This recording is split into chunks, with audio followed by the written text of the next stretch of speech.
A continuación, en los especiales de Paisaje Literario, Cine desde la Distancia.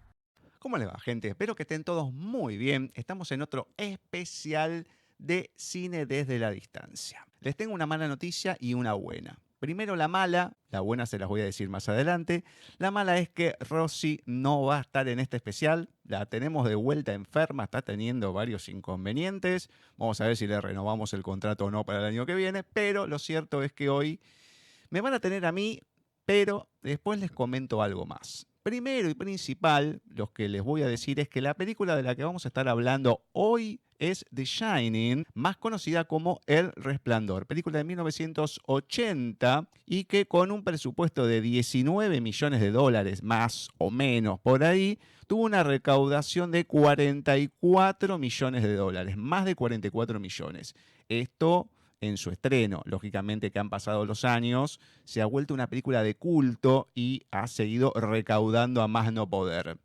Está basada en el libro del mismo nombre, El Resplandor, de uno de los autores más grandes que ha dado la literatura, lógicamente de mi preferencia, que es Stephen King. El título de este libro está inspirado en el estribillo de una canción. El estribillo dice We All Shine On, que es de la canción Karma Instantáneo, que fue escrita por John Lennon e interpretada por la banda The Plastic Ono Band. Y levemente también está inspirada esta novela en el cuento La Máscara de la Muerte Roja del escritor Edgar Allan Poe. La oscuridad siempre tiñe a estas historias, no puede ser de otra manera con Stephen King de por medio, y la película tiene su cuestión así medio de terror, medio, porque en realidad ya vamos a estar hablando que lo que se vio en el cine es la mitad o menos. Pero bueno, eso ya es otro tema. En la dirección y en la producción estuvo metido Stanley Kubrick con todo lo que envuelve a este personaje. El guión también fue escrito por él, pero con la colaboración de la escritora Diane Johnson. El guión original, que había sido escrito por el mismo King, había sido rechazado por Kubrick porque lo había juzgado como una versión muy literal de su historia. Por otra parte, Johnson, que en ese momento estaba impartiendo un seminario de novela gótica en la Universidad de Berkeley,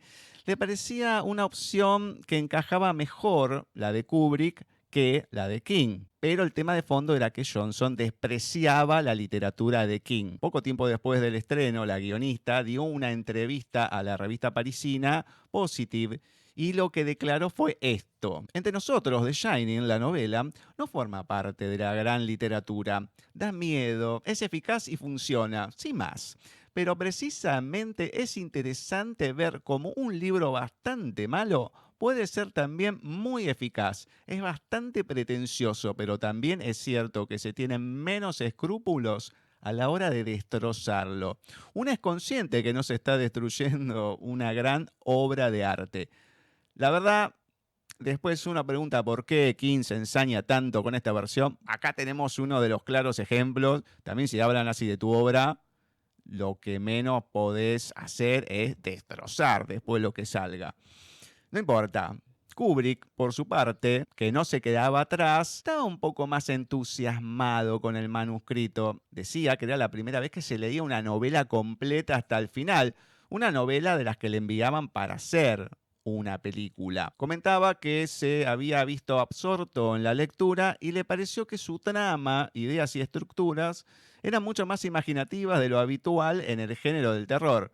No sé, evidentemente no leía mucho Kubrick porque fantasioso así, Lovecraft y un montón más tenemos, pero no importa, era su opinión. Pensaba que podía salir una magnífica película de esta novela. Claramente así fue. Hay dos versiones oficiales que fueron comercializadas de este film. La que se estrenó en Estados Unidos y una segunda más corta que fue distribuida unos meses después al resto del mundo. Esta se conoce como la versión internacional. La película se proyectó por primera vez al público el 23 de mayo de 1980. Se había exhibido en pocas salas de Estados Unidos. Algunos días después pidieron a las salas que devolvieran todos los films porque querían cortar una escena, que era la anteúltima de la película, que era la del hospital, cuando madre e hijo estaban ahí, bueno, y el director del hotel los va a visitar y demás. Ya vamos a estar hablando un poco más adelante de esta escena en particular. 13 de junio fue la fecha que se terminó estrenando oficialmente en Estados Unidos para todo el mundo, pero poco tiempo después Kubrick volvió a recortar la película, le terminó sacando como una media hora más y ahí sí fue que se distribuyó internacionalmente. La productora había argumentado que eran necesarios estos cortes porque había habido poco público, a lo mejor que no la entendían y demás. Hubo 4 elementos principales que se sacaron de la película que en el libro tienen un papel más preponderante, pero Kubrick, como lo sobrenatural, vamos a decir, no le gustaba demasiado, terminó sacando estos elementos. Uno, que era el hotel como la entidad maléfica en sí de la novela, que todo va en torno a eso. El mundo exterior, o sea, solamente se desarrolla poco más en el hotel. Hay otras cuestiones que a veces pasan y todo, pero bueno, acá solamente vamos a ver en un 95% en el hotel que transcurre todo. El alcoholismo de Jack, que es el protagonista, no solamente Jack Nicholson, sino Jack Torrance, que juega un papel muy importante. Acá se ve, pero en un segundo plano. Y otro que es más que fundamental, al igual que el hotel y todo lo que lo envuelve, el amigo imaginario de Danny, del hijo de Jack, del hijo del matrimonio. Esta versión internacional acortada se terminó estrenando el 26 de septiembre de 1980 en algunos países escandinavos y en los meses siguientes en el resto de Europa y Japón. Hablando un poco de la trama de la película, nos tenemos a la familia Torrance. Jack, que es un ex profesor que acepta un trabajo de cuidar un hotel en la época invernal, otoño invernal, en la época de nieve. Los trabajadores se van a sus casas y como nadie se va a alojar ahí porque es imposible, bueno, lo contratan para que alimente la caldera, que cuide el lugar, para que no se deprecie, etcétera, etcétera, etcétera. La caldera en el libro, porque acá mucho no se ve. Ya lo vamos a estar hablando también. Lo van a acompañar su familia, Wendy, que es su esposa, y Danny, su hijo. Y acá va a estar en torno a esta familia todo lo que va pasando, cómo va jugando en la mente de Jack el encierro durante tanto tiempo y en los demás. No solamente lo que va sucediendo de manera paranormal, se puede decir, lo que se va viendo en el hotel, sino también las reacciones de Jack para los demás, para los suyos. Antes de seguir con la película, acá viene la sorpresa que les tenía. Rosie no está, pero sí nos va a acompañar alguien. Ella es Sam, así que va a estar comentando algunas curiosidades, algunas cositas de la película, de sus percepciones también, de sus gustos. Así que le vamos a dar la bienvenida y a ver qué tiene para contarnos de este film en particular. Así que, Sam, ¿cómo va todo por ahí? Bienvenida a estos especiales de cine desde la distancia. Bueno, muchas gracias Gustavo por tu presentación, por esta invitación. Esta es una de mis películas favoritas, la he visto, no sé, más de una docena de veces desde hace ya mucho tiempo cuando la vi en mi infancia con mi padre. Y bueno, al igual que con otras películas de Kubrick, de este magnífico cineasta, en paralelo con la línea dramática principal, se van desarrollando otras tramas secundarias que a su vez esconden innumerables representaciones simbólicas, indicios subliminales. Ujú. En El Resplandor, algunos analistas han buscado además claras referencias sociohistóricas e indagaciones de índole psicológica en torno a la naturaleza humana, a la inmortalidad del mal. Y si bien su estreno fue acogido muy fríamente por la crítica, con el tiempo se ha ganado muchos adeptos, muchos fanáticos y mucha influencia en la cultura popular. Hoy se la considera una película de culto, así como un desafío directo para el espectador, subrayando este contraste entre la naturaleza experimental de la película y su estatus de éxito en ventas. Se la llegó a calificar al Resplandor como la película contracultural o de underground más cara filmada en la historia. Ujú. La decepcionante acogida fue más sorprendente cuando se recordaba que el proyecto artístico había logrado reunir al talento de este director genial con la de un actor en su momento más álgido, sumado al del novelista en alza tras el éxito de Carrie.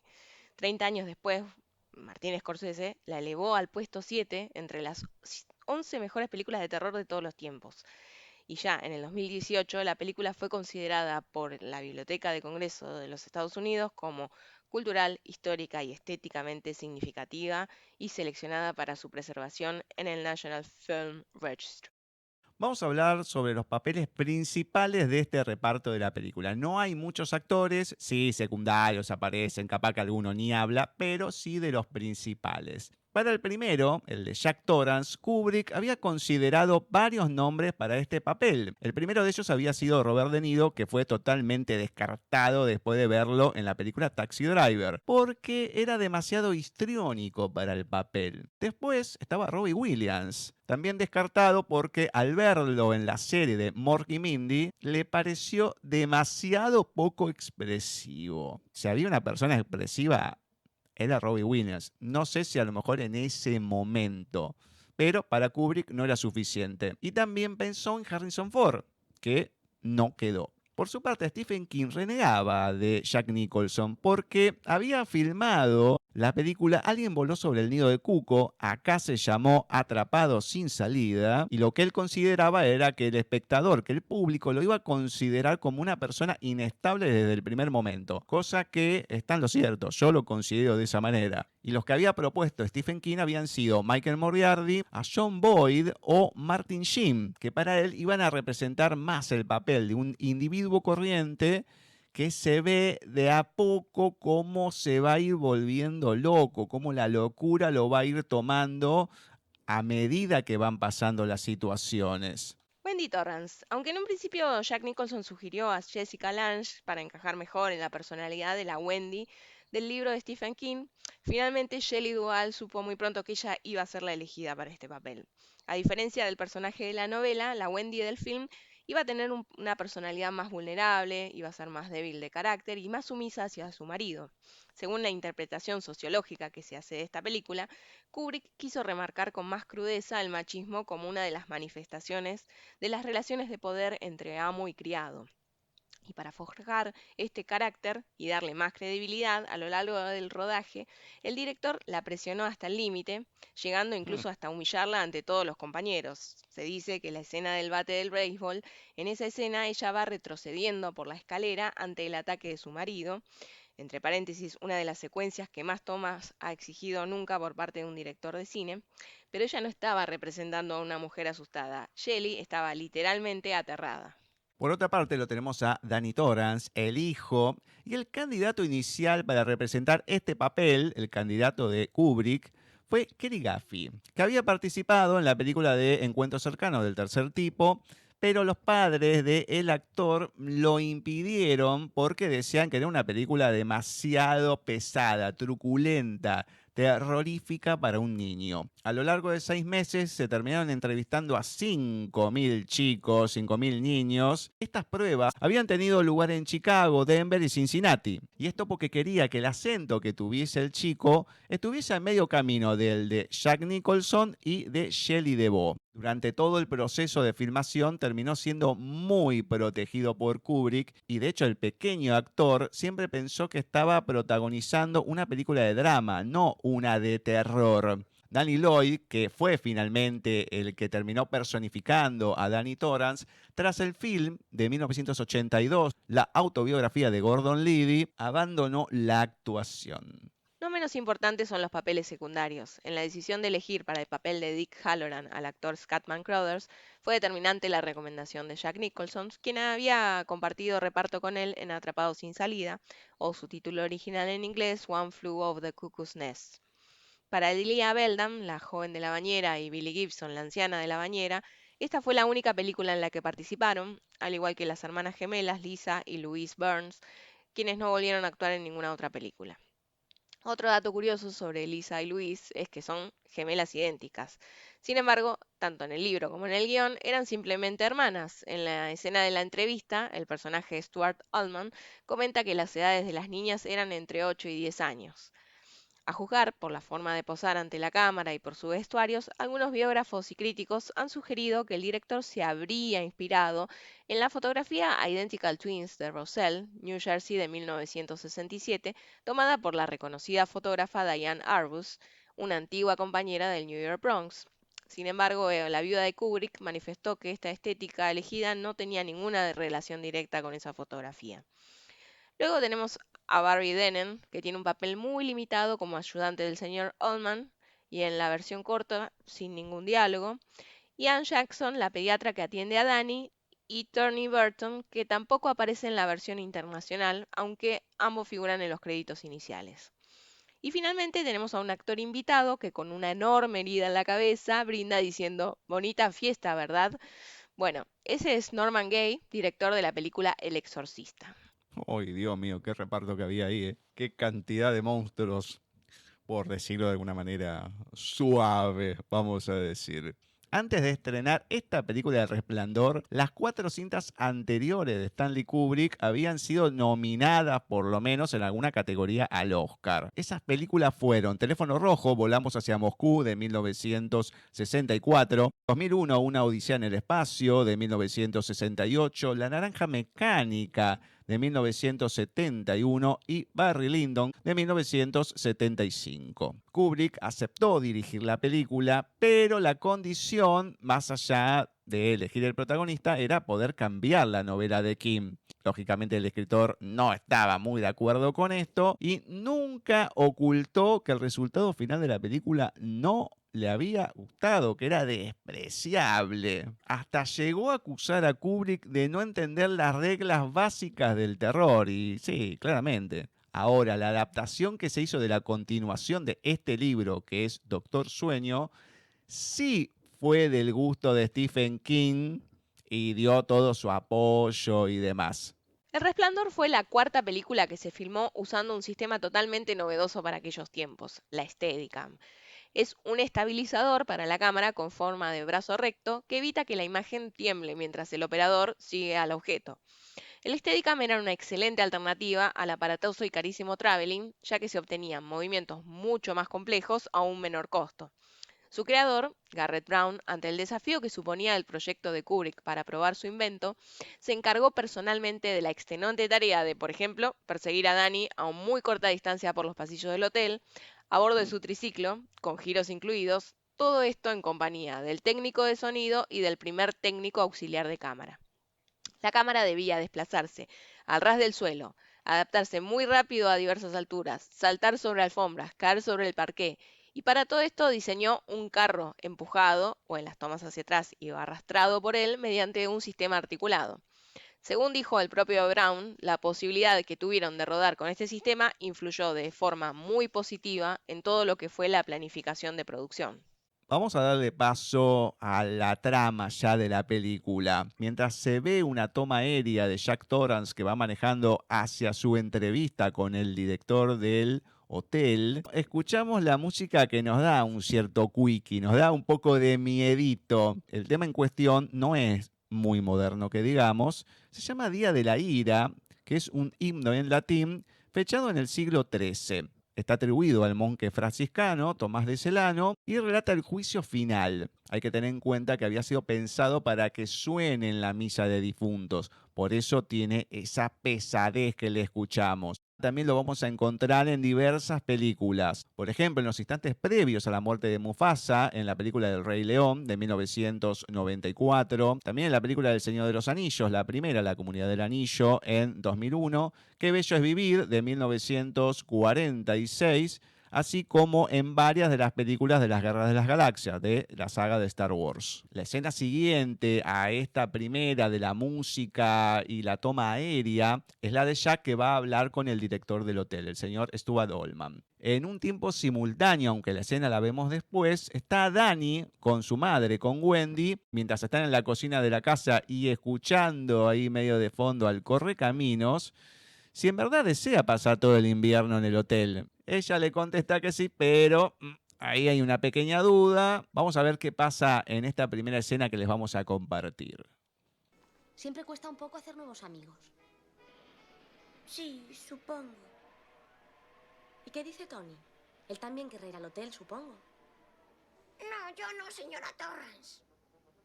Venga, Tony, no seas tonto. No quiero ir allí. Vamos a ver, ¿por qué no quieres ir? ¿Por qué no? Hacer nuevos amigos siempre toma tiempo. Sí, creo que sí. ¿Y qué con Tony? ¿Debe estar ansioso de llegar al hotel? No, yo no, señora Torrance. Oh, por favor, Tony, no debe ser así. No quiero ir allá, señora Torrance. ¿Y por qué no quieres ir con nosotros? ¿Por qué no, señora?